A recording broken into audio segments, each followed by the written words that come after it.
Did you know that the richest 1% of the population controls 58% of the total wealth, and the top 80 richest people are worth more than half the world's population? Welcome to my channel. My name is Unwana Udoh. Every week, I help you master your personal finance and grow your wealth. In today's video, we will look at the difference between the rich and the middle class. While most people assume rich individuals gained their wealth by being born into wealth or winning the lottery, that is just a misconception. As a matter of fact, 11 out of the 80 richest people inherited their fortunes, while the other 69 worked hard for their wealth. What separates the rich from the middle class? The obvious answer is that the rich have significantly more money than the middle class. A rich person and a middle class person can both live in the same city, have access to the same jobs, and both only have 24 hours in the day, yet one lives paycheck to paycheck while the other lives in abundance. What truly makes the difference between someone who creates billions of dollars in their lifetime and someone who struggles financially? Let's examine two individuals, Liam, who is rich, and Frank, who is middle class. Also, let's assume that both Liam and Frank both grew up in middle-class families, and live in the same city. In short, neither has any advantage over the other. However, their bank accounts paint a different picture. It's Monday afternoon and both Liam and Frank commute home from work.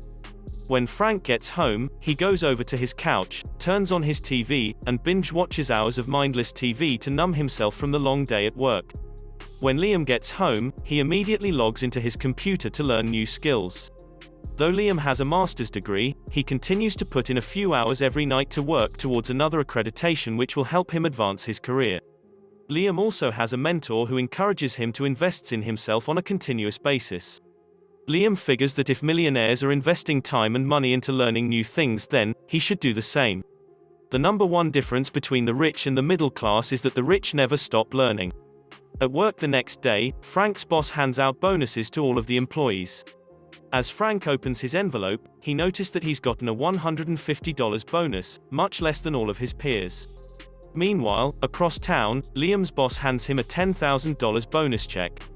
Because Liam provided value to his company by reducing operating costs, he was rewarded with a $10,000 bonus check. Therefore, difference number two is the rich sell value and the middle class sell time. The following week, Frank cannot wait until his next paycheck, and as soon as he receives his paycheck, he begins making payments to all his creditors. He makes his mortgage payment, his credit card payment, his car payment, and so on. As Frank gets to the end of the month, he checks to see how much money he saved. As he checks his balance, he realizes that not only did he not save any money but that his account was lower than it was the previous month. Frank has no clue where all his money went. However, when Liam gets paid, $500 is automatically deducted and deposited into his savings account.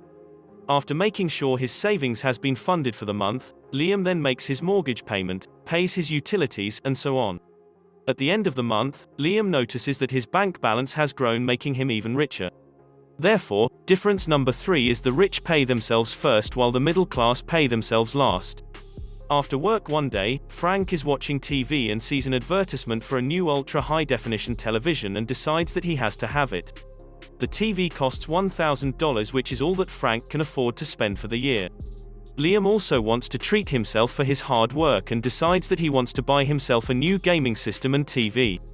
Liam also has a budget of $1,000 for his purchase but really wants both the new state-of-the-art TV and an Xbox console. Instead of deciding between the two, Liam asks himself how he can afford both. Liam figures that he can take on a side consulting project to earn the extra $500 he needs to cover the cost of the Xbox and build himself the perfect gaming setup to celebrate his accomplishment. Therefore, difference number four is that the rich have a growth mindset while the middle class has a fixed mindset. Because Frank hates going to work every day, he has made buying a frappuccino from Starbucks a staple in his morning routine. Without his sugar-filled latte, Frank knows he couldn't make it through a few hours at work, which makes him more than happy to trade $5 a day for his morning cup of caffeine. Liam, on the other hand, drives right by the Starbucks every day, and instead of getting an expensive latte, he drinks the free coffee at work. Even though the coffee at work isn't as good as the one from Starbucks, however, being able to save $5 a day on coffee is well worth it. Liam has been saving $5 a day for a year and now has $1,500 which he is going to use to go on a trip to Aruba. Liam also knows that delaying gratification helps him embody the traits of other rich individuals. Research shows that a person's ability to envision larger future rewards makes them much less likely to succumb to short-term pleasures, which is why turning down a daily latte was easy when envisioning all the fun he would have on the beach in Aruba. Therefore, difference number 5 is that the rich understand the power of delaying gratification, whereas the middle class seek short-term pleasures. As the economy starts to fall on hard times, many companies begin to lay people off in order to reduce cost. As Frank is sitting at his desk one afternoon scrolling through his Facebook feed, and doing the bare minimum to keep his job, he gets an email from his boss. The message says, "Please hand in your laptop and badge at the front desk, we are letting you go." Frank begins to freak out, wondering how he will pay his bills now that his sole source of income is gone. Frank always believed that being an employee meant having job security, and after getting fired he began to wonder if this impression was wrong. Unfortunately for Liam, he is also let go, due to the economic downturn. You see, Liam knew that no job is secure, which is why as soon as he entered the workforce, he began building an online business, invested in real estate investment trusts and dividend-paying stock portfolio. Difference number 6 is that the rich build multiple streams of income while the middle class relies on only one. About a week after Frank was let go, he is home complaining with his friends about how much the economy sucks and how difficult it is to find a job. They go on about how unfair life is to them and how they would be rich if luck were on their side. Liam, on the other hand, invites his close friends over to his house for dinner. As the group is eating, Liam explains that due to the economic downturn, he has been let go by his company, but reassures his friends that his other sources of income will be sufficient to support his current lifestyle. One friend excitedly says that this is the perfect time for Liam to join his marketing agency and offers him an executive position. Another friend asks Liam if he wants to start a consulting company with him, as the two worked well together in the past. Therefore, difference number 7 is that the rich surround themselves with other rich people, whereas the middle class surround themselves with other broke people.